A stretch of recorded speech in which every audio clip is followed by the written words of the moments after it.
Hey everybody, we're going to get started. If everybody could, if you're getting food, get the last of your food. And we're going to start with a clip from South Park. So I'll just let that speak for itself.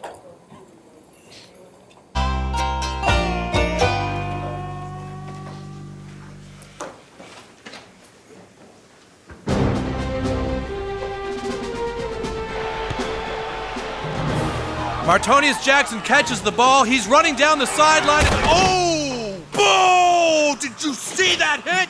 Boom! Jackson stopped at the 45, and he is slow to get up. That was a great hit, boys. Remember that at practice tomorrow. Yeah, Jackson took a real shot, and I'm not sure what he's doing now, but It appears as though he's looking for his keys, Dan. yeah, and that doesn't make a lot of sense, because ever since his concussion in '06, he doesn't even have a license. Coach Martin's coming over to tell him that now, but Jackson appears to think he's in a car driving home. Well, during this timeout, we're happy to be joined by the commissioner of the NFL, Roger Goodell. Commissioner, a lot of hoopla about concussions this year in the NFL. How's the league handling all that? Well, there certainly are interesting statistics coming out, Dan, and we are deeply concerned and waiting to see if there's really any direct correlation between football and head trauma. Yeah, sorry, we're not going to watch the whole episode.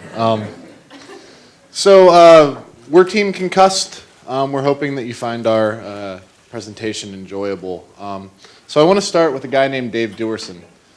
Dave Duerson had, by any measure, an incredibly successful career in the National Football League. He started playing in 1982, had an 11-year career. In 1987, he was named NFL Man of the Year. He won 2 Super Bowls. In between 1986 and 1989, he was elected to 4 straight Pro Bowls. And after retirement, he was a leader in the NFLPA, advocating not only for current players, but also for former players. And this wouldn't be a sad story, except that on February 17th, 2001, Dave Duerson was found dead in his home in Sunny Isle, Florida, with a gunshot wound to the chest.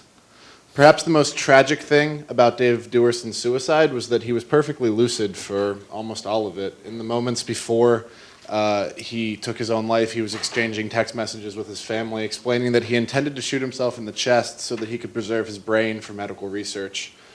His suicide note that he left for his family said, "Please donate my brain to the NFL Brain Bank." And at the time of his death, Mr. Duerson was 55 years old.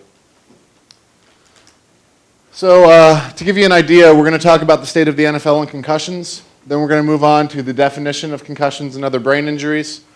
We're going to talk about the NFL briefly from dispositionism and situationalism. We're going to address the master complaint right now that's currently in the process of litigation that represents thousands of former players who have suffered brain trauma. We're going to talk about current policy efforts and discuss some policy proposals. It's key to remember that there's already tort legislation that is kind of progressing as we speak. So our policy proposals differ from some of the other groups in that these are mostly policy proposals that can be supplemented to the current tort law that's currently governing this. Some of them are tort-related, some of them aren't. So where we are with the NFL, it's projected that in 2012 the NFL is going to generate $9.5 billion in revenue. The average NFL team is worth $1.1 billion, with the Dallas Cowboys being worth over $2 billion as the most valued franchise in the league. Lambeau Field is in the town of Green Bay, Wisconsin, which has a total of 104,000 residents. Lambeau Field generates $282 million every year in economic activity. It's responsible for over 2,500 jobs, and it generates $15.2 million in tax revenue. 54% of the United States identifies as football fans. To give you an idea of that in perspective, no presidential candidate since Ronald Reagan in 1984 has generated 54% of the popular vote. And 21 of the 46 most watched U.S. programs in the history of American television were Super Bowls. And so this is really where our topic diverges from some of the others, in that, yeah, we have this huge corporate interest, yeah, we have these pervasive factors, but we also have the fact that 54% of Americans, and every indication is that number grows every year, particularly with the advent of fantasy football and things that allow casual fans to become more invested. 54% of us at least are invested in this thing that is pretty much unquestionably killing people. And so that is really the big hurdle we have to overcome. Tied into this is ESPN. ESPN is worth $40 billion, which is over half of the total value of the Disney Corporation. It's in 110 million homes just in cable. That doesn't count satellite or any other kind of providers. From January 1st to November 1st, 19.7% of coverage was dedicated to the National Football League. That doesn't seem like much until you factor in the fact that this was January to November, so it's really only 3 months of football compared to an entire baseball season, most of a hockey season, most of a basketball season, and all of the relevant championships. So that accounted for, in those 10 months, 2,800 minutes of coverage of the NFL. And so while the NFL is incredibly lucrative, while the NFL is incredibly successful, this is also going on every day.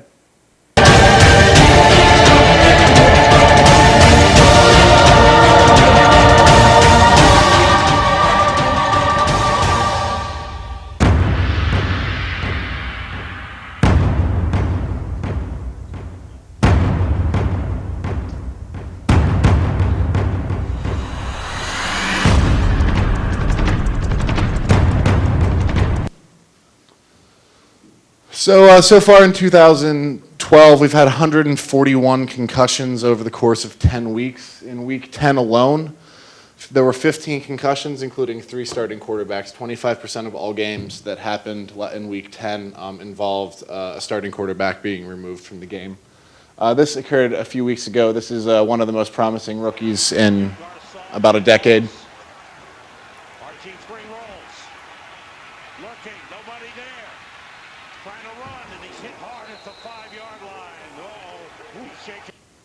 So now we're going to have Kathleen talk to us about what concussions are before we try to address the problem.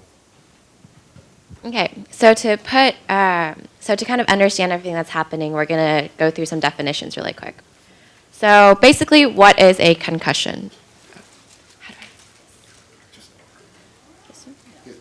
Okay. Yeah. All right, so according to the Center for Disease Control, concussion is a type of mild traumatic brain injury that occurs from a blow, bump, or jolt to the head that leads to disruption of normal brain functioning. And there's no standard definition, but these are some of the symptoms associated with concussions. All right, and so as we saw in head games, a term that's recently been associated with head trauma and in the NFL is chronic traumatic encephalopathy. All right, I'm just going to call that CT because it's hard to pronounce. All right, so what is CT? So basically it's a structural change to the brain from either a single traumatic brain injury or multiple MTBIs or concussions. And the thing about this is you can only diagnose it through direct brain tissue examination, so through brain autopsy. So like before with Dave Dorison, they found through the brain autopsies that he had CTE. So basically from all these multiple TBIs, it affected his brain, like structurally. And they found that CTE has also been linked to dementia and depression, which I'll be talking about next. So here are some long-term effects of concussions. All right, so first of all, average life expectancy for a male is 77 years. NFL player, 55, so that's 22 years fewer. So basically 1 year on the NFL roster leads to 3 years, you basically take off 3 years of your life. So comparable situation is if you smoke a pack of cigarettes a day for 1 year, you take 2 months off your life. All right, so this is the part that Head Games talked about. All right, so the study that I found had a more conservative number where it was 5 times more likely to have dementia, whereas in there they said 19 times. But we know like the general trend is that you're more likely to have dementia. And you're also 3 times more likely to have depression or to be diagnosed with clinical depression. And this is linked with suicides. And also, for all measures of cognitive functioning, the former NFL players also test in the bottom 50%. Okay. And so the interesting thing about CTE is that some high-profile suicides recently, like Andre Waters, former Eagles player, or just this year, Junior Seau, I think he was the Dolphins and New England Patriots player, they committed suicide and it was found that they had CTE. And so now that we know that if you play in the NFL and you get multiple concussions, you have a higher chance of having dementia, of depression, and that you know that you could also have these structural changes in the brain. So now we're going to look at why are these players still playing? Because before, as the speaker talked about, they're assuming the risk. So we're going to look at the disposition and the situationism of these players.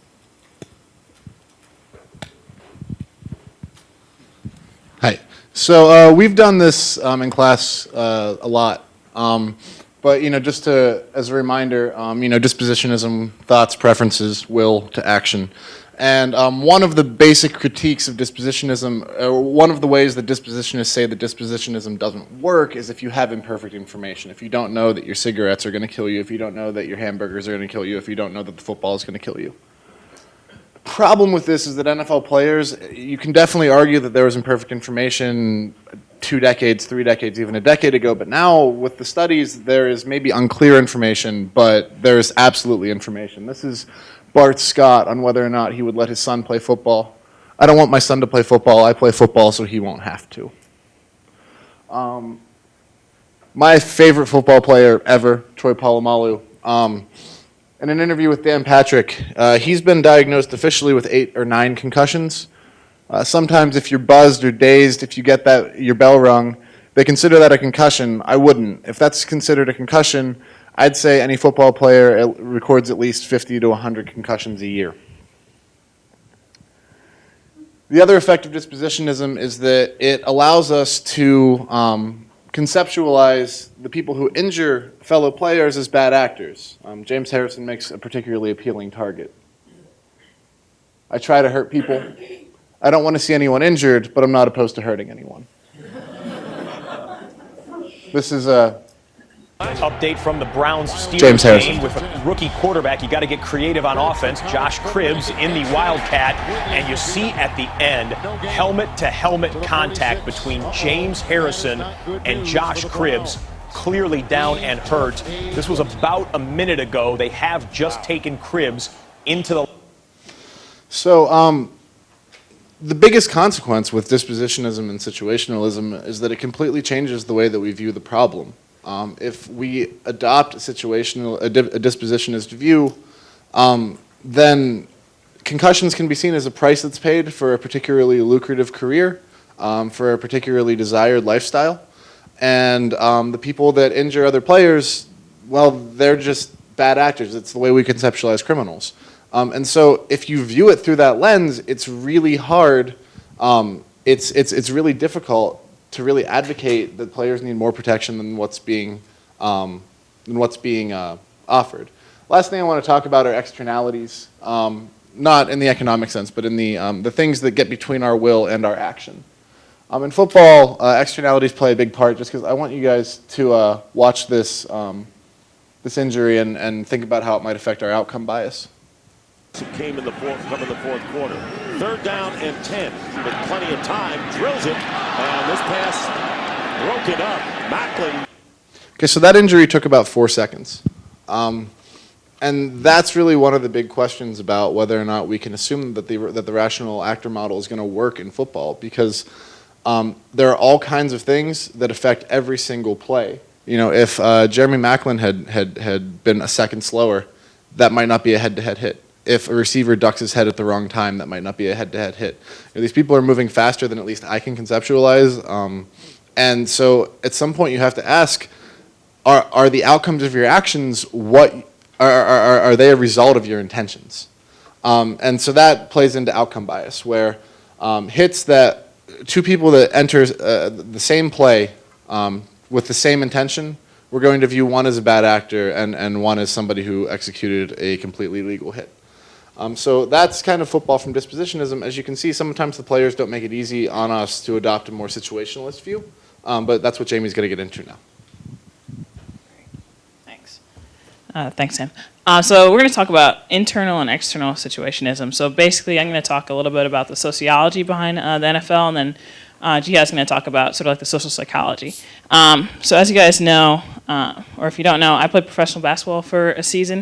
And I think one of the things that when you play high-level sports is it's really hard to talk about and to turn into words the feeling that you get when you're around a team and with a team, and the things that you do and how you change as a person.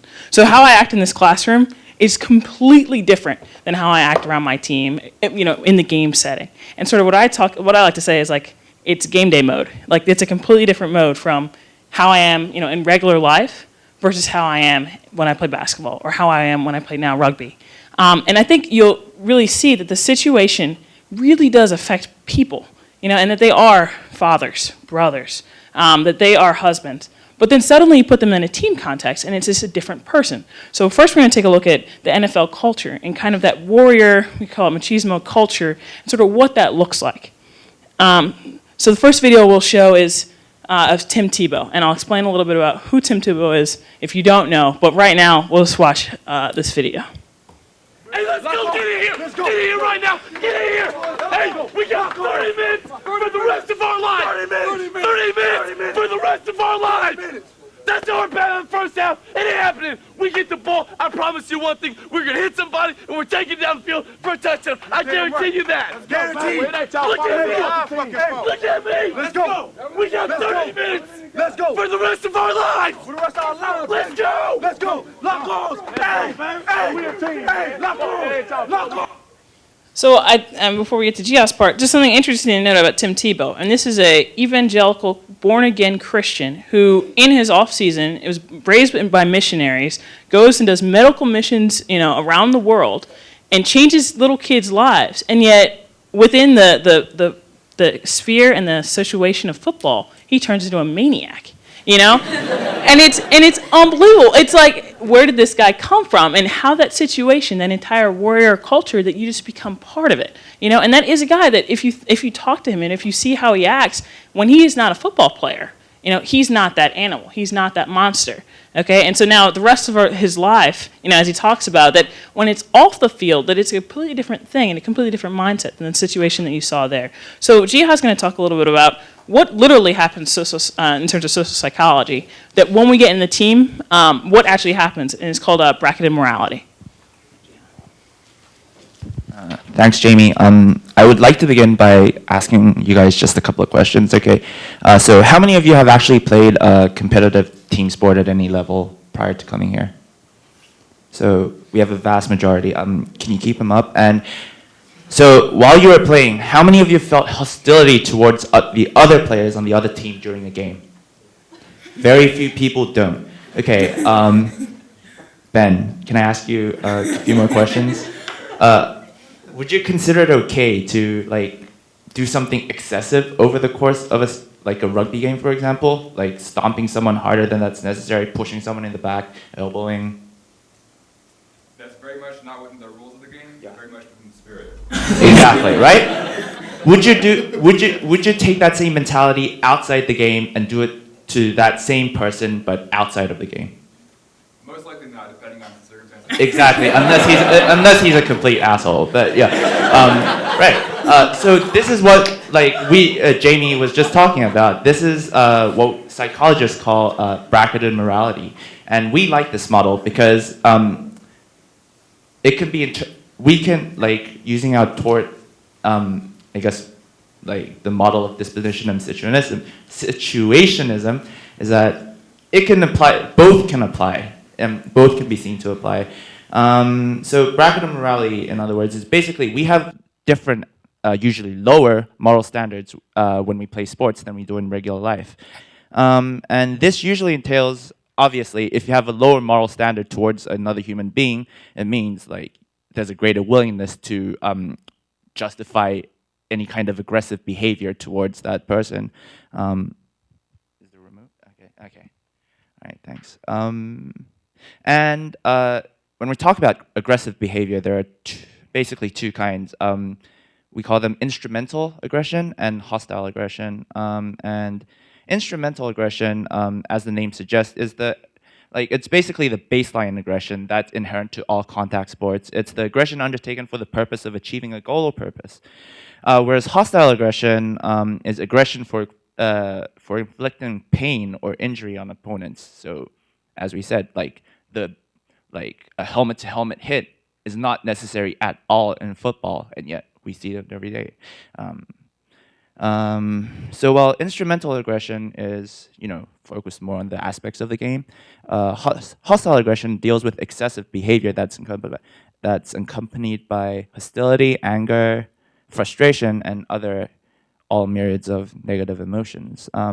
So, I mean, and we're basing this off studies, and a survey of college players who play contact sports such as football, soccer, baseball, and I think the last one was rugby, found that a vast majority actually agreed with the use of hostile aggression at much higher rates than players of semi-contact or non-contact sports. And I guess, yeah, we just found that out with my question earlier. But so how do these players justify this use of hostile aggression when it's clearly not needed, right?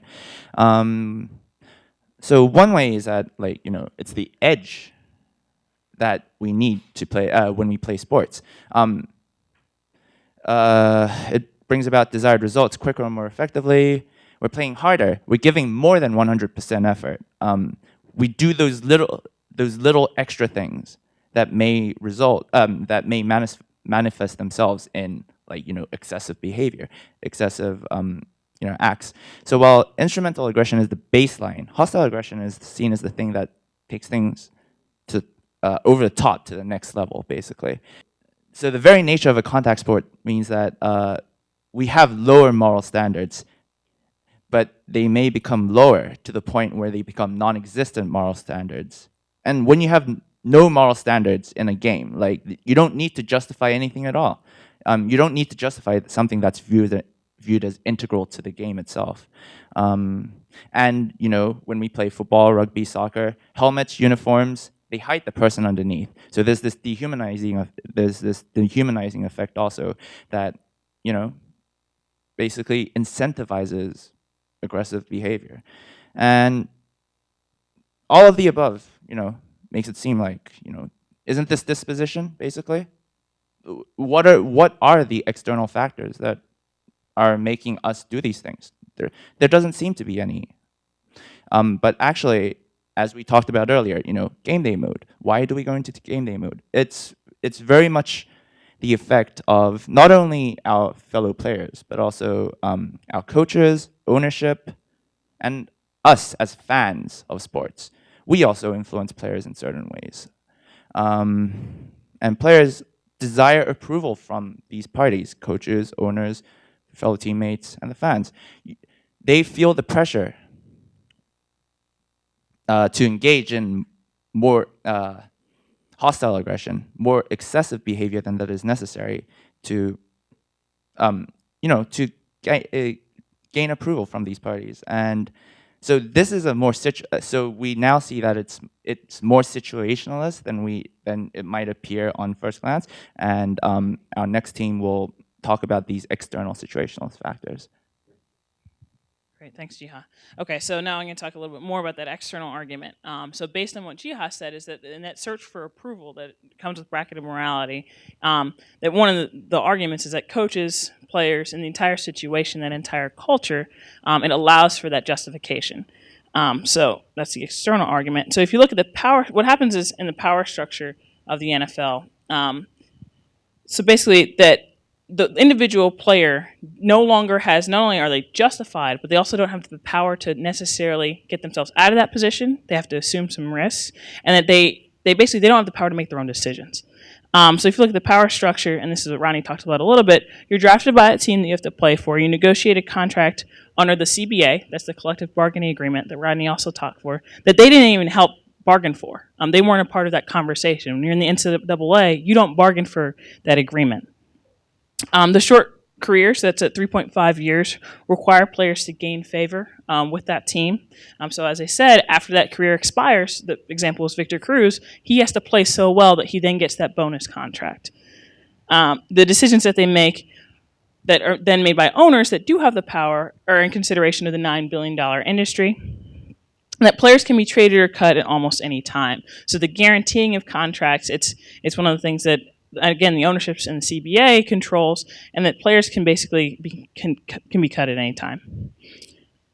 And so therefore, reporting head injuries at such a high-risk, high-reward sport, it actually diminishes your value as a free agent if you do report this. That in terms of the long term, that if you report that you actually become, that you aren't, because you're not risk averse, you actually would diminish your value as a free agent. And then the second thing is we talked about this macho culture. So this is, as we said, more of the sociology aspect, that the culture discourages signs of weakness in reporting injuries. That's a culture of team morality and sacrifice. So therefore the bracket morality actually becomes one of the teams. And the culture permeates to coaches and to trainers. So again, that the factors that have to do with your social psychology are then translated to the sociology so that it's no longer your morality, it's no longer your values, that it instead is the team's values. So it's something that we'll see in this next, So something that we'll see in this next video is something from the New Orleans Saints. So what happened is there's a bounty scandal where the New Orleans Saints created a culture, literally, of putting a value on each player and each of the opposing players and taking them out of the game. So they put money in a pool and said, if you take this player out of the game, we will pay you this money. So if you take them out for one play, you get X amount of dollars. You take them out for the season, you get X amount of dollars. And that they literally put money on the players' heads of the opposing teams. So this is the culture that the NFL, that pervades the NFL. So you're going to hear a little bit of audio clip of the New Orleans Saints, the defensive coordinator, this is one of the coaches, talking about this bounty system to his players. And this is right before a game, and he's explaining, if you take this guy out, this is how much you get. Okay, I will warn you that there is some language in here that might not be, too appropriate. So just give me that disclaimer. At the top, got a lot of guys up at the top. Kill the head, the body will die. Kill the head, the body will die. We've got to do everything in the world to make sure we kill Frank Gore's head. We want him running sideways. We want his head sideways. Little 32, we want to knock the fuck out of him. He has no idea what he's in for. When he's on the sideline, we got to turn that motherfucker over, turn the coaches over, turn the spectators over, go get that motherfucker on the sideline. It's a great game. It's a production business. We hit fucking Smith right there. Remember me. I got the first one. So lay that motherfucker out. We're going to dominate the line of scrimmage, and we're going to kill the fucking head. Every single one of you, before you get off the pile, affect the head. Early, affect the head. Continue, touch and hit the head.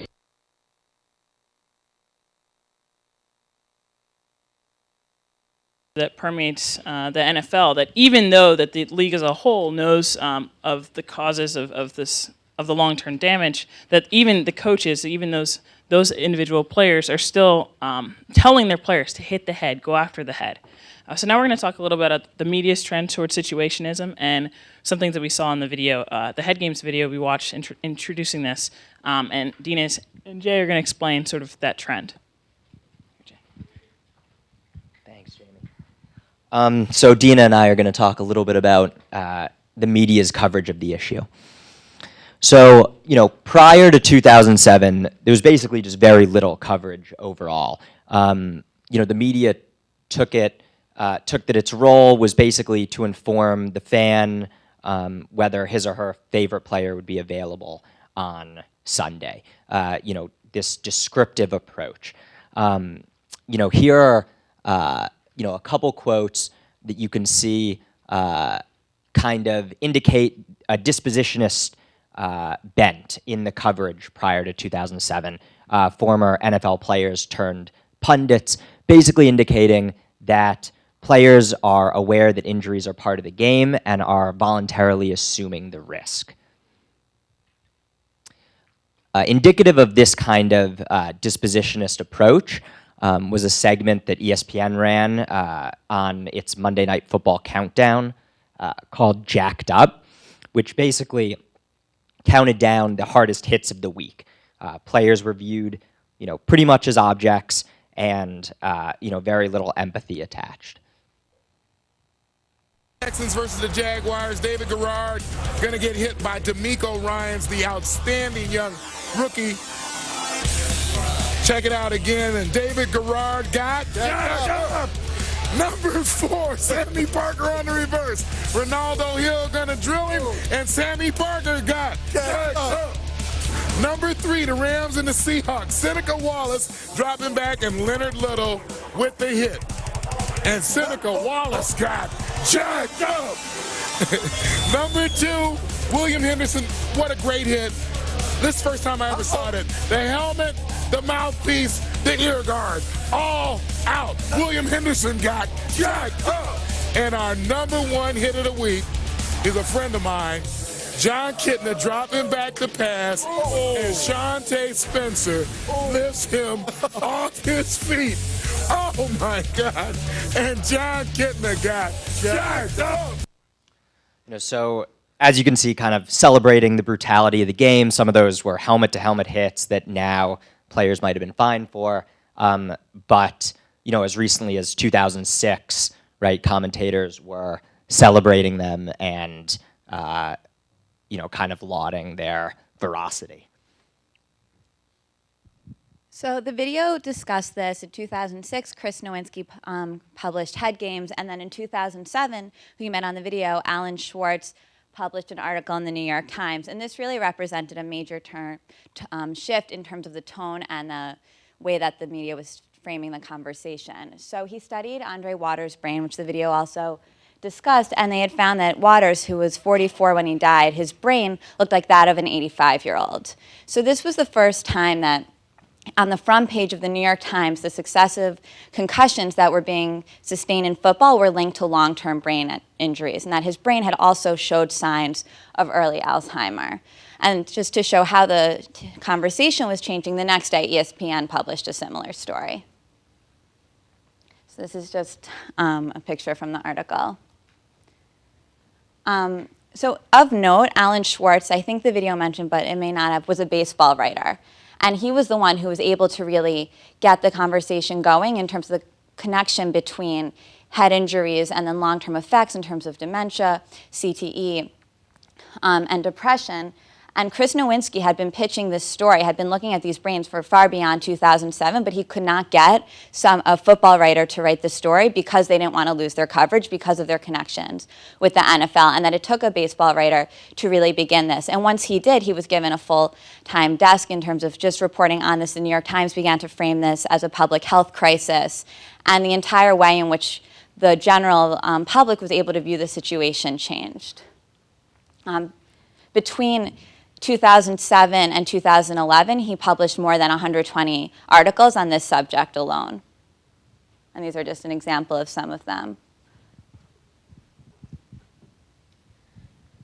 So you saw some of this in the opening video, the Head Games clip. But basically, following Schwartz's articles in 2007, media coverage really exploded. Anna talked yesterday about the agenda-setting role of the media. And basically, that can be seen very clearly in the response to Schwartz's articles. Now, all of a sudden, the issue of concussions was on the forefront of people's minds. For example, ESPN published 8 times as many articles in the 5 years after Schwartz's first article than in the 5 years prior to Schwartz's first article. In addition, you could see a move towards viewing the problem from a more situationalist perspective.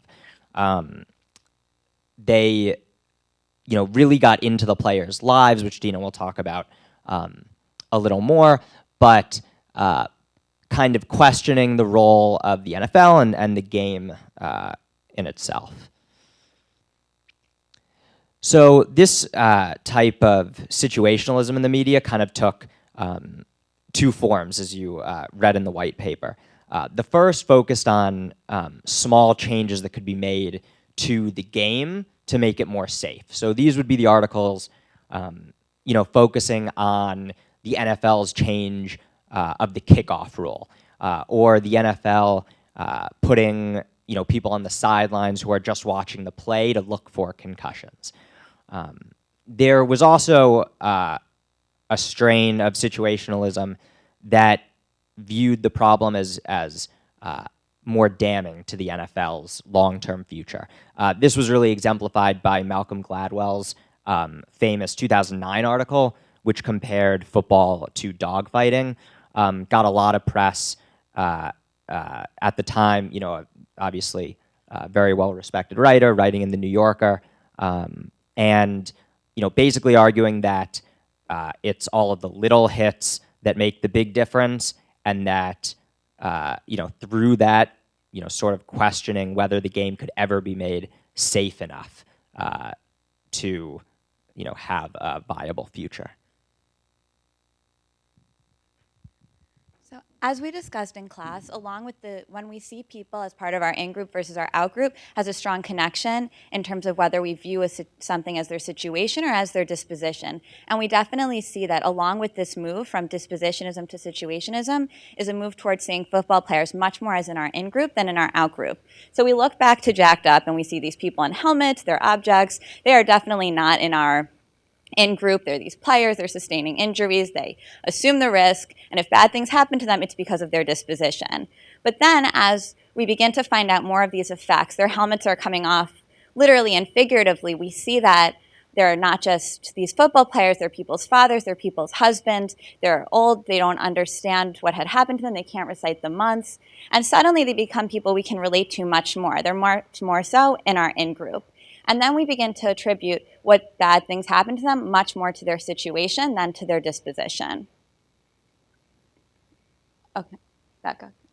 So, yes. So ESPN, as we discussed, has a strong tie to the NFL because of Monday Night Football. And as we saw in the video, what better way when there is some sort of cognitive dissonance, we have this tension, that on one hand, we start seeing these effects that successive concussions are being linked to dementia, to CTE, to suicides. But at the same time, we still really like football, and we like playing it, and this is part of the game that 54% of Americans really like. And we saw this with the tobacco industry. What better way than to reconcile this cognitive dissonance and this tension than to put some doubt out there? Maybe it's actually not the concussions that are causing this. Maybe it's other effects. And we saw some of these clips in the video, and this is something that occurred both from the NFL and also through what ESPN was showing. We can skip it. This is a video that is basically an ESPN investigative reporter who's suggesting that maybe the effects that we've been citing, that the dementia, all of this, isn't actually a result of the concussions, but maybe it's because of other injuries they had, or maybe it's just the general, they're sad that they're not playing the game anymore. We can't really be sure. So, so that's definitely what we've seen it in the tobacco industry, and we're seeing it again here.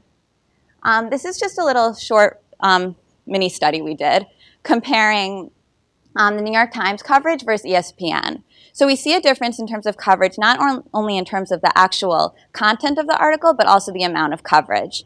So if we're comparing just by the years 2007 through 2012, we searched within the New York Times site, we searched football in addition to chronic traumatic encephalopathy. And then we searched that CTE also within the NFL section of the ESPN website, and we see a huge difference in terms of what the New York Times is reporting and what ESPN is.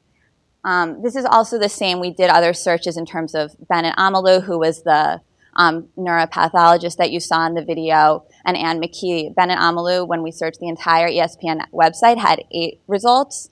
While New York Times searching his name in football at 51. Ann McKee, who's another neuropathologist who's been very involved in these sorts of brain studies, had like upwards of 700 results when we searched her on the New York Times in addition to football, while she had, I think, 9 results on the ESPN website. So we're seeing a big difference, both in terms of what the press is doing, whether you're coming from the New York Times or the ESPN, which has these close ties, and also in terms of how much they're publishing.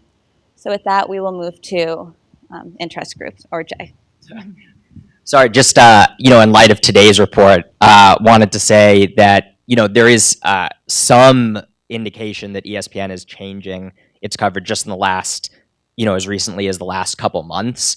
In August, they ran kind of a week-long overview of the problem, and today kind of came out and questioned whether the NFL was potentially hiding some information. So, there's some indication that ESPN is sort of picking up on their coverage.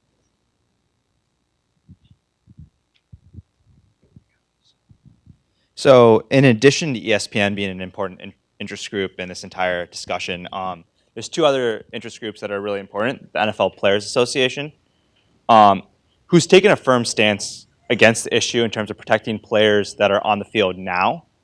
But one of the issues throughout the entire time has been that they don't really coordinate that well with the retired players. And with a lot of these issues kind of manifesting themselves 10 years out, 10 years after someone leaves the field, there was a need for much more coordination. So recently, especially seen in terms of the NFLPA's testimony in front of Congress, there was a lot more coordination, which is definitely a step in the right direction. And then obviously the other interest group, the interest group we hear about over and over again, is the NFL itself. And so we talked in class about this issue of capture and the impact that the NFL might have on regulators, on congressmen. And so according to Open Secrets, which is a website that looks at campaign contributions, the NFL as an organization spent $1.6 million in 2011 lobbying Congress. And this doesn't take into consideration at all how much money each team was giving, how much each owner was giving. And so, for example, Junior Seau's former team, San Diego Chargers, contributed $2.4 million to congressional elections since 1991, right? And they weren't simply trying to influence individual members of Congress. They were actually trying to prevent hearings from happening. For example, John Conyers, who you guys saw in the clip, who was the chairman. Yeah, that one right there. So you guys already saw this testimony, but he was a chairman. He took $0 from the NFL. So he felt comfortable having these hearings. The current chairman of the House Judiciary Committee, Lamar Smith, in the past cycle took $5,000 from the NFL. So it's probably unsurprising that he is one of the biggest opponents of congressional hearings on concussions. There aren't going to be any while he's chairman, and he's going to make sure of that. So in addition to that, and they kind of touched on this, I think you can look at the similarities between these capture issues and these testimony creating doubt between football and the hearings, the tobacco hearings. The way the NFL's realized that it needs to influence fans. So they actually ran a commercial, a political commercial almost, talking about concussion. Boy loves playing football. It's a great game. But what is the NFL doing to make the game safer? We're doing a lot. Carl? Well, Tom, we're developing new rules to better protect our players. And over the next decade with the NFL Players Union, they're dedicating more than $100 million for medical research. Wow. As well as supporting the development of better and safer equipment. And I feel a lot better about him playing. Love to meet the little guy. Ray, meet Tom. Cute kid. So the irony in that commercial is that Ray Lewis has probably caused hundreds of concussions throughout his career, and he's the one that's kind of worried about him, his mom. So now I'll pass it off to Jessica to talk about the lawsuit regarding concussions. All right, so I'll be talking about the master complaint. Basically, it's a name given to the aggregation of 85 individual lawsuits involving over 2,000 players, spouses, etc. Of the many claims, the tort claims against the NFL are of negligence and fraudulent concealment. And there's also claims against helmet maker Riddell for products liability. The complaint separates allegations into two parts, two categories. Pre-1968 allegations, which include failure to properly study the issue, failure to properly alter game rules and equipment to minimize possible harm to players. And the post-1968 allegations argue that the NFL acted negligently by promoting the sport as acceptably violent, and to also failure to properly study the issue via like an effective, honest committee, basically. And so they're saying that the NFL staffed the committee with unqualified, biased researchers not in the position to study the issue. And the fraudulent concealment complaint is basically the complaint argues that between the early 1950s to 1994, the NFL knew that repetitive head impacts in football games and full contact practices basically created a risk to NFL players. The NFL created its own committee from 1994 to 2010 to study this, and the committee published articles and a pamphlet, a concussion pamphlet, but the pamphlet concealed and minimized the risks of the brain, impacts, what happens. And then the pamphlet was basically worded in a way to create reliance. It assured players that they were receiving comprehensive and up-to-date info regarding concussions. And there's also a products liability claim against Riddell, basically alleging strict liability for design defects, manufacturing defects, and it also brings up general negligence and failure to warn claims. Okay, and we talked a lot about comparing concussions with, I guess, the tobacco industry. And then so, as you see in this chart, it's the tobacco industry hid the risk in the 1920s. Concussions also from 1950s to 1994, NFL hid the risk of concussions. And then there's also the willful deception, as we saw in class, the doctors who smoke, and also that was later revealed just how aware the industry was when internal documents stating how can we make our product more addictive were leaked to the public. And similarly, the NFL knew yet tried to deceive players, as you can see in the pamphlets. And then the tobacco industry switched from deception to safety, such as filters, the geometric shapes, safe brands, etc. And then also NFL goes with the we have an independent committee, but that's questionable. And then also there's better equipment. Okay, so a defense that the NFL could raise is basically one of NFL players assumed the risk when deciding to play. However, even if the NFL didn't try to deceive per se, it did try to create doubt. And there's also the locker room culture that Jamie talked about, which is in such a culture, discussion of risk would be mitigated. So basically you have to assume the risk. Players would be unable to act on risk aversion, and you could kind of draw a similarity to sexual harassment, the argument she kept consenting, but we know, we're well aware that such victims are often unable to get out of those situations. And so now I'll turn it over to Sam. Thanks. Okay, so I'm going to discuss some current policy related to concussions and potential remedies for dealing with the impacts of concussions.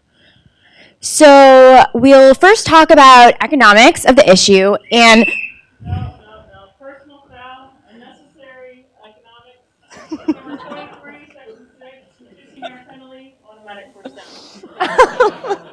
All right, I guess I'm not going to talk about economics. No, we thought you guys had seen enough decision trees this week, but John Chattel did an amazing, amazing job with those, so you should definitely check them out in our white paper. Thank you, John.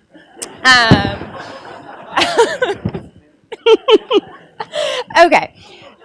So current NFL policy, as we've already discussed a little bit today, the NFL does have some policy addressing the concussion issue. For one thing, they've made some rule changes. For example, there's a uniform sideline concussion exam, and they require that when players get concussions, they leave the game and can't come back for the rest of the game, and other policies like that. They've also donated a lot of money to medical research on the issue. Of course, we'll leave it up to you and maybe our discussion later to talk about if we think that these policies are going to be effective or if we think that they could be strongly influenced by the situation that we talk about a lot. In terms of legislation, Congress has mainly made legislation regarding high school and even younger football, and there hasn't really been a lot of concussion legislation at the NFL level. But again, that's more addressed in our paper rather than this presentation, if you're interested. So there are some other things going on as far as contractual and insurance policy. For one thing, the collective bargaining agreement is the agreement between the NFL and the Players Union, the NFLPA. And that really governs every aspect of the game. I mean, from the amount of money for meal allowances, to the college draft, to arbitration and grievance procedures. And that will actually be really important for tort litigation, because since it's a labor agreement, it's governed by federal labor law, and federal labor law preempts state tort law claims. And this is actually going to be, or has been raised as a defense by the NFL in the tort litigation. So if tort lawsuits are preempted by federal labor law, it means that rather than going through with the tort litigation, they'll have to resort to procedures that are in the collective bargaining agreement. And so, for example, the collective bargaining agreement actually contains procedures for filing injury grievances. And if that's activated instead of the tort litigation, that means, first of all, mandatory arbitration, which we've discussed in class, and we know the kinds of effects that that can have on outcomes. Second of all, for example, with injury grievances, in the CBA, the teams can raise as a defense to the injury grievances the fact that players were already injured. And so this is just another way that the NFL can kind of get around taking responsibility for players' injuries. So that's the deal with the CBA. Okay, another way of pursuing remedies, and this is ongoing and has been for quite some time, is workers' comp.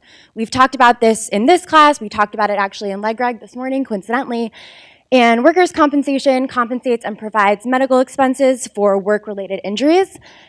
This also will interact with the concussion litigation because, for one thing, workers' comp is often an exclusive remedy. And so if players get workers' comp, they may not be able to file tort lawsuits. Also, this is kind of a useful alternative to tort litigation because one of the defenses the NFL may raise, as we know, is that players assumed risk. But since violent activity is part of the scope of an NFL player's job, they can't, that's contained within it, and so that's not a defense to workers' comp. So that's just another way for kind of players who have been negatively affected to get money to cover their medical claims. And the CBA also provides for other disability programs. So we're going to wrap up with one last policy, current policy that the NFL is doing on the youth side. So Rodney talked a little bit about this, about the tackle, and literally that contact, if you tackle properly, that there'll be less helmet to helmet and all that type of thing. And it starts at the youth stage. So what the NFL currently is doing is it's called the Heads Up football program. And sponsored by USA Football, which the NFL says is independent. So we're going to show a commercial for it, but we'd actually like to have a let's have Ben. You're gonna demonstrate. Okay, so what we're going to have you do, we're going to show the video. The video it's really cool. It shows you how to tackle properly. Okay, so Sam talked about this a little bit. It's such a fast movement, right? From the tackle to the helmet-to-helmet contact, right? So really what the NFL wants to do is they want to use a dispositionalist model and say, hey, why don't we just correct that teeny-weeny movement, that teeny-weeny half-a-second motion between a non-helmet-to-helmet versus a helmet-to-helmet hit? So why don't we just make the players tackle better? And maybe that's our answer, okay? So Ben, if you want to come up, and we're going to demonstrate based on this video. Sam? Oh, we'll watch the video first, and then you'll try to do it, which is hard. So watch the video, and you're going to see so Ben's going to see if he can tackle properly. Okay? Football is America's favorite game. The most important part is teaching the fundamentals well. Today we're going to talk about the tackle, the heads-up football way. Heads-up tackling is a better, safer tackle. Ready. The 5 steps of every tackle are the breakdown position, the fundamental position for all football. Feet, wings, sink, hands. Buzzing the feet, the quick, rapid ground contact, continuously moving forward while coming to balance. Go, close. The hit position, right before the moment of impact, you have to be in the right position to make a good, solid tackle. Feet, hit. The rip, the double uppercut action of the arms, knuckles up, elbows down, shooting the hips. Explosively opening the hips to generate power and move the head up and away. We don't make contact with our head. This has to be explosive, right? Head up, I want head and chest up. By drilling it in such a manner, you'll become a better, more secure tackler. So stay low, creep, close the distance, Pause. Kick. Knuckles up, elbows down like we're throwing double uppercuts. Hips are going out of the stadium. Perfect rep here, perfect rep.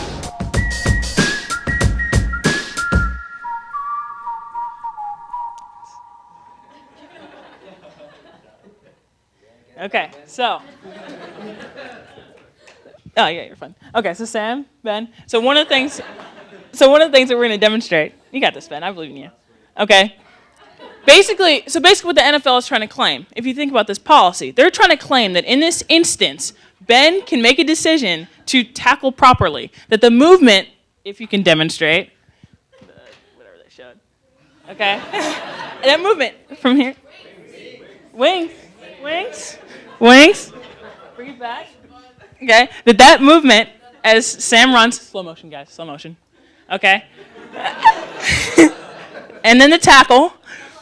Double uppercut. Good. So somehow, Ben, pause. Okay. So somehow, Ben's head has to make sure he doesn't hit Sam's head. Okay. Now we did this in slow motion. All right. Thank you. Okay. Now we all saw how awkward that is. Okay. Thanks, Ben. Appreciate it. Okay.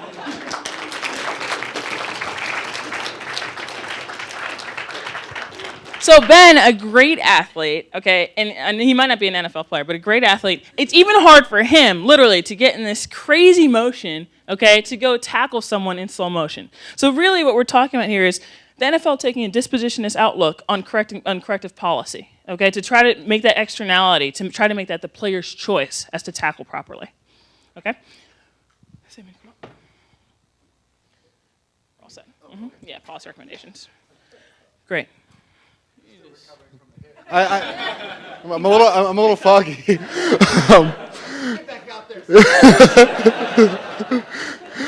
Okay, so we've got some policy recommendations. Like I said, since there's already ongoing tort litigation, these are more supplemental than they are, unilaterally prescriptive. So what I'm going to do is just kind of run through them. Then I want to open it up for open discussion, and then with about 5 minutes left, we're going to vote on all 6 areas, kind of as a team, and we'll see which ones get incorporated into our policy thing. So first, we've got equipment improvements. This is maybe the easiest. This is maybe the easiest thing to implement. There are helmets that the AFL uses and that some other organizations use, particularly for high-risk players. They're called G-force helmets. They're shown to reduce injury. However, it should be noted that players don't particularly like them, and they're part of the masculine macho culture is to really discourage the use of these helmets. Second policy proposal is education. One of the things that is thought to reduce concussions and really to kind of change public perception is to make the public intimately aware of what's going on, much in the same way that we now have skull and crossbones on cigarette packs. So some of the ideas are a concussion counter during broadcasts, so total concussions for the year and concussions during that game on the screen, much in the same way like the time of the game is. Concussions listed with player stats. So you would look at, Mr. Bostomski, and he's recorded 1 tackle, and we would also have his concussions right there. And then educating the public as to the realities of what it is to be an NFL player. We saw in the head games video that the guy said it's not a game; it's like going to war. The power dynamic between owners and players, and the reality of NFL contracts. The third kind is diagnosis and reporting. The biggest part of this is to employ doctors and trainers that are independent of teams. Right now, doctors and trainers are employed by the teams, and so they have a lot of kind of perverse incentives in terms of their diagnosis. Mandatory concussion testing after hits that look as though they could have caused a concussion, using instant replay to identify those, much in the same way that we use them to overturn fumbles and interceptions. And to alter contracts. One is guarantee player contracts regardless of injury. And the other, which is kind of a different approach, is to give contract bonuses for every concussion sustained, in the hope that a contract bonus for a concussion would increase player incentives for reporting. Number 4 is liability structures. So first is strict liability for the player who causes an injury, and to make sure that this includes a suspension, as there is some evidence that players value playing time more than they value, a $15,000 fine. Also, strict liability for the team of the player who causes the injury, and tie that to salary cap. Also, just the proposal that all of this money would go into a trust fund that would compensate victims for concussion-related injuries. Number 5 are NFL rule changes. One is to completely eliminate contact practices. Right now, they are really limited under the new collective bargaining agreement. Second would be to decrease total minutes. One way would be to shorten the season. As many of you know, the NFL is actually trying to go in the other way and add an extra game every season. Shorten games, go from maybe 15-minute quarters to 12-minute quarters, or to 10-minute quarters, or to cap the total number of quarters a player can play throughout the course of a season. So you get 60 quarters. Well, that wouldn't work. Yeah, so like 60 quarters. Do with them what you will. Then there are also kind of more radical rule changes, kind of like getting rid of helmets and pads, making the game more like rugby. A lot of people think that this might increase injuries, but there's a lot of evidence to suggest that the pads, and particularly the helmets, are why players project themselves in the manner in which they do. And the last one is the nuclear option, which is to legislatively ban football. So we're going to open this up to discussion for the next 25 minutes or so, and then we'll take a vote. Yeah, David.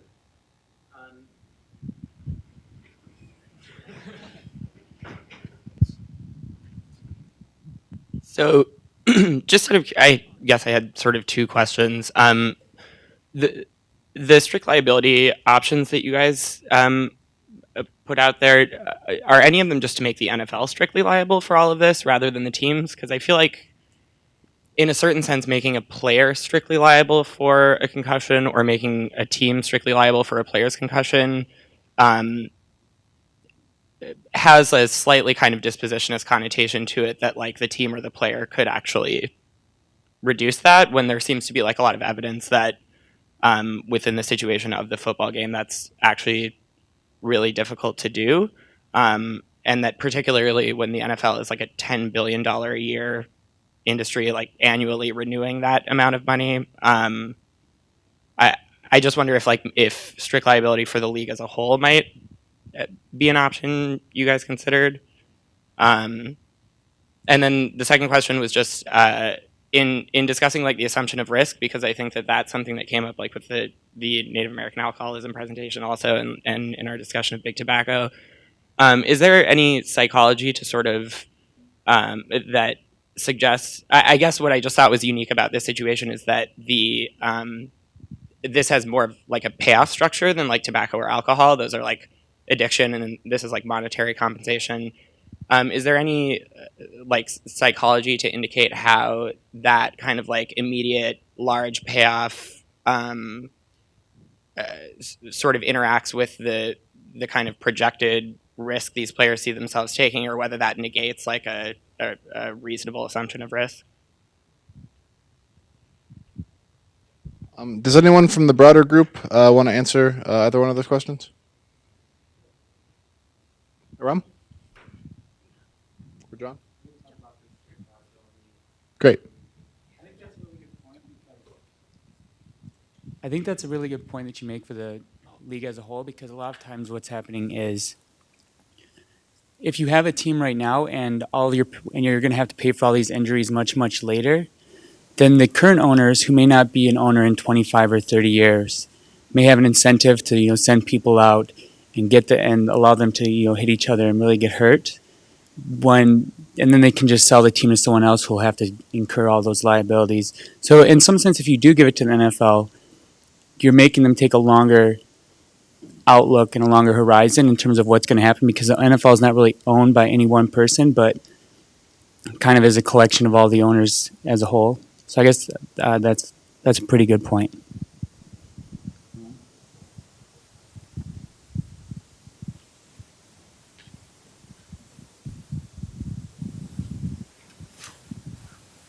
So I actually don't know the answer to the second question, but with respect to the strict liability point, I think that there are certain cases in which the owners of the teams encourage the team members to go further with the level of violence than is actually necessary in order to win the game. So I think strict liability will come into play when the concussion is something that is which is so bad that it actually causes significant injuries. Because as we can see from some of the examples, there are people who have concussions, like minor concussions all the time.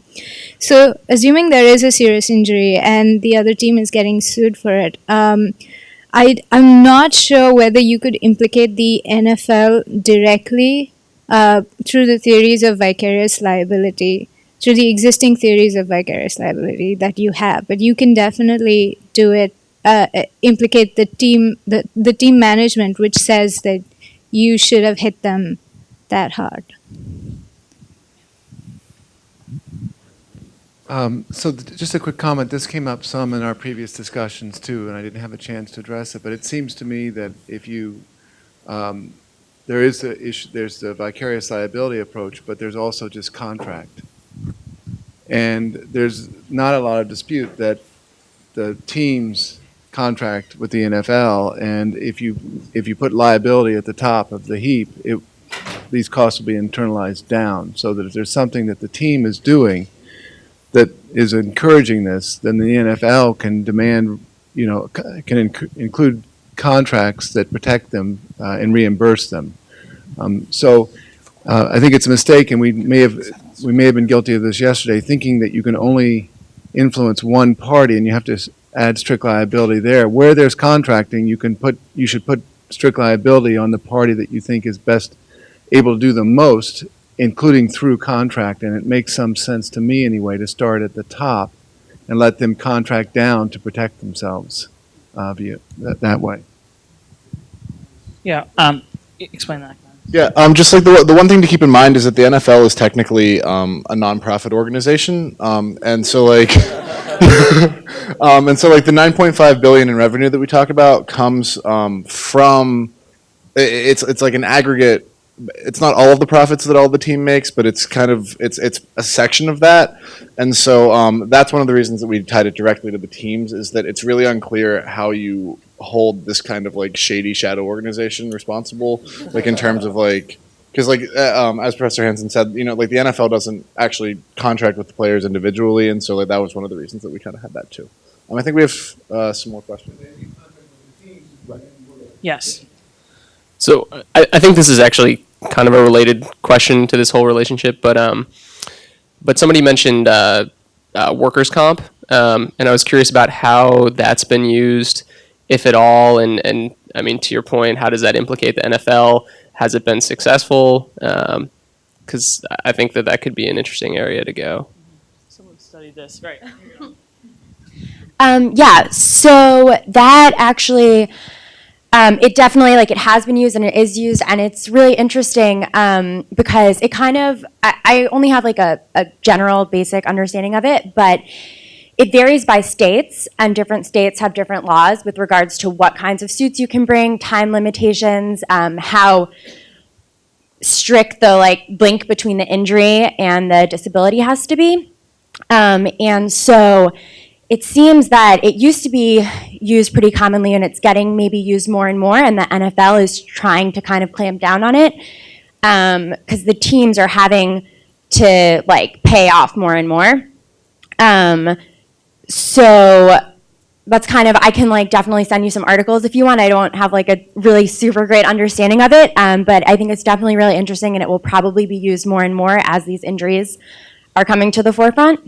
No, if that answers. But so that answers my question basically. But is it usually the teams that are paying out, or is it the NFL?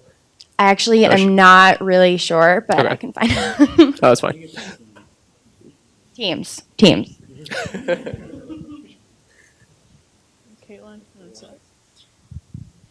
So I was really intrigued by the whole concussion counter idea and kind of making the number of concussions per player or per team public.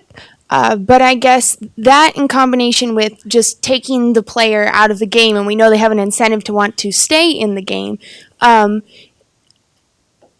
those methods basically to kind of generate public pressure to sort of do something proactive before the concussion actually happens? Or, like, what exactly would we expect something like that to do in order to actually reduce the number of concussions? Because it seems to me like if I was an NFL player or a team owner and the number of concussions are being publicly reported, I now have an even bigger incentive to hide it, right? So I was just wondering kind of how this was supposed to work to help reduce the number of concussions. Anyone want to respond directly? I can. Okay. So one of the things is when you look at the policy recommendations, a lot of what we're trying to do they work together. So you can only do the counter if you have, for example, mandatory testing on each on a play or something like that. Like you can't independently. I don't think they work. Like independently, anything where you have a policy of saying, hey, you have to report concussions, it doesn't work unless you have either an incentive to report concussions or you have a policy that mandates concussion reporting. So I completely agree. That was one of our thoughts, was that even if you wanted to make this public, how do you either incentivize reporting or how do you have mandatory reporting? And so I think to go to your point, that really would work in conjunction with another recommendation. But still, seen alone, you have to, whenever we go over these recommendations, you have to say if this could actually be implemented. So if a concussion counter could be implemented, would we want this or not? I think that would be my approach when we were evaluating the recommendations. In response? Off mic. Oh, Misha's okay. Also, kind of talking about the influence on Congress. In addition to the money, the direct influence on actual people who then call into their congressman or talk about it, the issue being out there much more. It's the same value that the NFL had in trying to spend money on a commercial, trying to tell the public that they are doing a good job. In the same kind of way, telling the public more and more about this issue, making sure that everyone knows about it, might lead eventually to a change in the culture and a change in the policy that Congress or other regulators might actually enact. It's like maybe there too. But. Brian, definitely. This is a question. Yeah. Okay, so one of the strategies employed by NFL to distinguish their case from a lot of the other liability cases, some like tobacco, as we talked about, is that saying, well, our players are extremely well compensated. They can internalize the cost.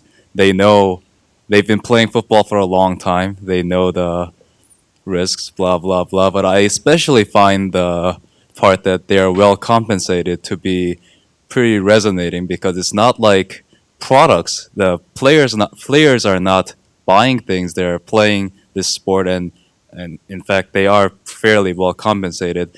Do you think this general argument would change if we were concerned with, say, big shots getting paid $10 million a year, and then they're playing, well, however many quarters, and they're getting concussions? Do you think people's basic perception over this issue would change? I mean, because I honestly think it would. For me, right now, my gut feelings are that, well, if someone's getting paid, $10 million a year, I'm not really feeling so moved.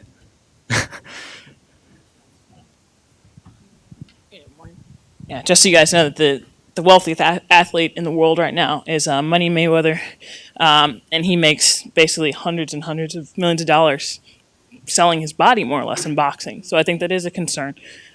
Morgan will respond.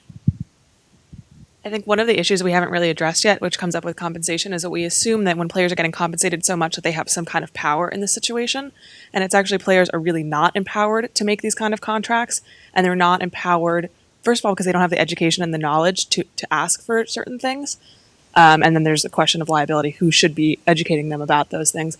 And I think that it's easy to feel like they're making that choice, and we have to ask the question, are they actually choosing that? And also, how do we empower the players? Because right now they feel like this is an imposition and it's annoying, and they're really resisting. In a lot of the interviews I read, they're really resisting these concussion things, and there was patterns of people avoiding medics and doing all kinds of things because they feel like these are outsiders coming into their game, coming into their locker room, people that don't understand what it's like to be on the field. So we really need to, not just with money, but with education and other tools, empower the players to ask for what they need. I was actually just really intrigued by the option of removing helmets and pads, and because someone suggested that research might actually indicates that would cause less concussions. And I was just wondering if someone could articulate more what kind of research that was, how was that determined? Just because I haven't seen a professional football game without pads and helmets, so I'm just curious about that. Sure. I can't speak to. I was on PSC, so I didn't get a chance to do the research myself, unfortunately. I'll just make the comparison to rugby. That rugby does have less concussions sustained, and that's a fact. I forgot what the numbers are, but it does. And similar contact, but the reason is you're not a weapon because you can't use your head. So when I play rugby for the Harvard team now, and one of the things that is so focused on is that tackle that we were talking that Ben showed, is that if you don't do it in rugby, you will die. It's no joke. You will break your neck. So it's a different, because there's no helmet. So there's a completely different mindset about the tackle, that you're using it as a tool and not as a weapon. And at the helmet hits, that they just can't happen. You can't do it, because if you do it, you will paralyze yourself. And so I think that, even if without the scientific study, that literally maybe it'll be higher risk, but because of the higher risk, will it possibly mitigate? That's a question for us to even just thinking about a thought process. Just a quick question about insurance, and because it looks like players are able to go and find their own private insurance in the case of that if something happens to them, that they'll get insurance payouts. And I'm wondering, is there some kind of failure in the private insurance market, or something that might not allow insurance to properly solve these problems? I wanted Rodney to speak about that a little bit more, because it is $11 million payout. Does anyone know anything about private insurance in football? I don't. I can speak on just what I know. So, for example, quarterbacks do the same thing with arms. Literally was it? I think it was Matt Leinart, a famous NFL quarterback. When he was in the NCAA, he got an insurance policy on his arm, literally, and millions of dollars, because if he got hurt in his NCAA season, private insurance, if he got hurt in his last season, that he wouldn't get the payout of going to the NFL. So I think that it works. I actually think the private insurance works. The problem that we have that Ronnie talked about is that it's based on your future pay. So you can't. So Victor Cruz, for his example, they know he's going to get a bigger payout because he can get a bigger insurance policy because he's a Pro Bowler. But before, he was a walk-on. He played at UMass. He was a nobody. So his paycheck for making the same sacrifice would have been less because he wasn't as good, or seen to be as good. So I think the problem with that would be that there's different standards for different people based on their future salaries. Does that make sense? So I think that would probably be the biggest problem with private insurance. So it'd be different rates depending on how good you are. I just want to go back to the policy question that we were talking about earlier. I know you said that a lot of the policy recommendations should be taken together as kind of a overall thing to change the attitude and dynamic of how both the industry and the public views football concussions. And I was just wondering, it seems like some of the policy recommendations are about incentives, like strict liability or compensating players who speak out about their concussions, or I forgot what the other one was. It was having some sort of legal remedy for players who have suffered concussions. My question was, do you think that it would be a problem if those policies were implemented, of players over-reporting their concussions, kind of exaggerating what might be small injuries that might not affect their play to the level of concussions, and basically preventing the whole NFL system from functioning as it should because they're seeking compensation that's now available? Anybody want to answer that? We'd had some discussion about that. So, you want to give it a shot? Anyone want to give it a shot? We talked about that a little bit in our discussions. Jay, you want to give it a try? We talked about over-incentivizing reporting, right? Seth? Yeah. I think even in a situation where you over incentivize concussion reporting, you would end up, if you ended up with the problem in the opposite direction, that would actually be a success. Because what we often forget is we think that every player is making $10 or $50 million a year. We think every player is Tom Brady, but the reality of it is, like Jamie touched on with the private insurance problem, these players that aren't making $10 or $50 million a year are living year to year. And as the speaker mentioned, for example, running backs now have a shelf life of 3 to 4 years. So they have to play as well as they can. They take a bunch of hits and they get hurt very quickly. And so I think the idea that you're going to have star players holding themselves out because of concussions, I don't really think that's realistic, because these guys, the incentives they're working with right now are so strong in favor of playing no matter what the injury is, that first of all, that wouldn't, if it did happen, it wouldn't happen for a long time. And if it did happen eventually, it wouldn't be that bad and it wouldn't affect the game that fundamentally. So I think we have time for one more comment and probably a response. So, Seth. So I actually just wanted to build on kind of the discussion on the concussion counter. So Caitlin's concern, I think, was that people would underreport. I actually kind of see the opposite concern. And I think there was a study done where, what happened was that there was a lot of concern about how high executive pay was for CEOs. So I think Congress passed a bill saying all CEO salaries now have to be published publicly, right? I mean, the intent was to basically shame the CEOs and say, like, look how much money you're making, and that would lower the salaries. What happened after the bill was passed was that salaries shot way up. And the reason was all the CEOs looked around and said, he's making how much? Well, now I got to get more, right?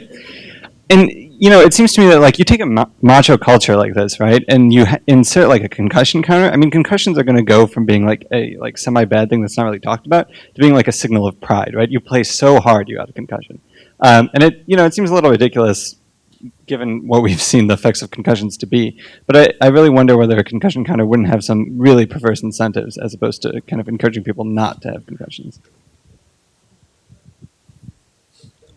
No, I mean, I think that's a good point that at least I hadn't thought of. But I think there would still be the financial incentives would still be to underreport, right? Because a team is going to pay you, a person with a history of concussions, the team is not going to value as highly. So if you're over-reporting your concussions, you're costing yourself money. And so I think that would, kind of act against that.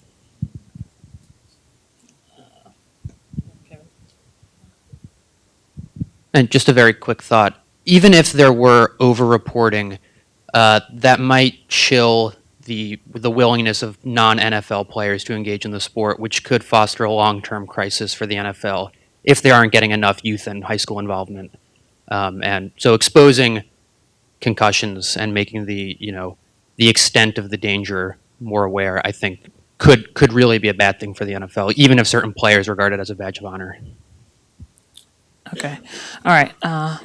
Jessica's going to grab your mic. So how we're going to do our policy recommendations votes a little different. We're just going to do yay or nay on each policy proposal. So it literally will go through and it will say, if you agree with it or not. But it's not saying one or the other. So we'll just say policy 1 and you'll just vote, yes or no.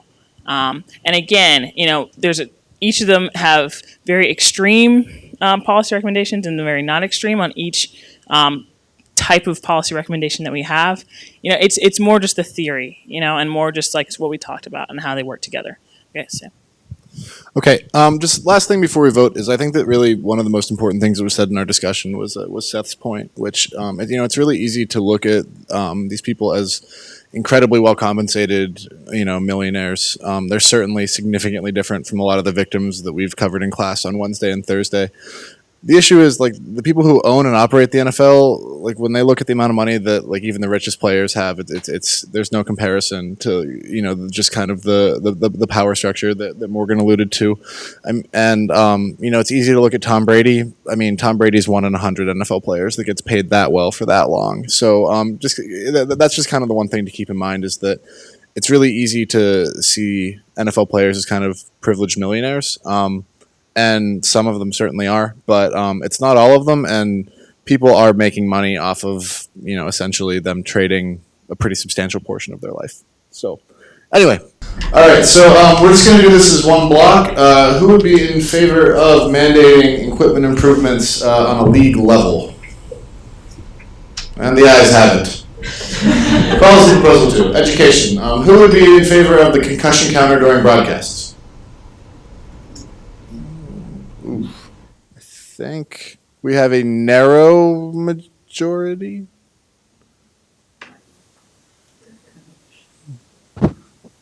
Oh, all right. Okay. It's a push. Concussions listed with player stats. Yeah. Diagnosed. Yes. Yeah. Eyes. I guess we are. Just for this one, because there are different ones. Okay. Public education about what it is to be an NFL player. There we go. All right. Diagnosis and reporting. Mandating independent doctors and trainers. All right. Mandatory concussion testing. Okay. And contract alterations. Okay. I'm going to count that as a yes. Okay. Policy proposal number 4. Strict liability for players who cause injury. All in favor? All right, so strict liability for the player who causes the injury. Whoa. Okay, that one fails. All right, so strict liability for a player who causes a concussion. Okay, that one fails. Strict liability for the team of a player who causes a concussion. That one passes. Strict liability for the NFL for concussed players. That one passes even better. For the fines from those liabilities to go into a trust fund to benefit players, that's an easy yes. Okay, and NFL rule changes. Who would be in favor of eliminating contact practices? Yeah, so they have one contact practice a week, so this would be eliminating that contact practice. But okay, so anybody in favor of eliminating contact practices? Okay, decrease total minutes. Anybody in favor? Okay, that one fails. You can increase the roster too, but anyway, go ahead, you're fine. And is anybody for our more radical rule changes? No helmets or pads. Looks like that one narrowly fails. And our last one is anybody for the nuclear option? You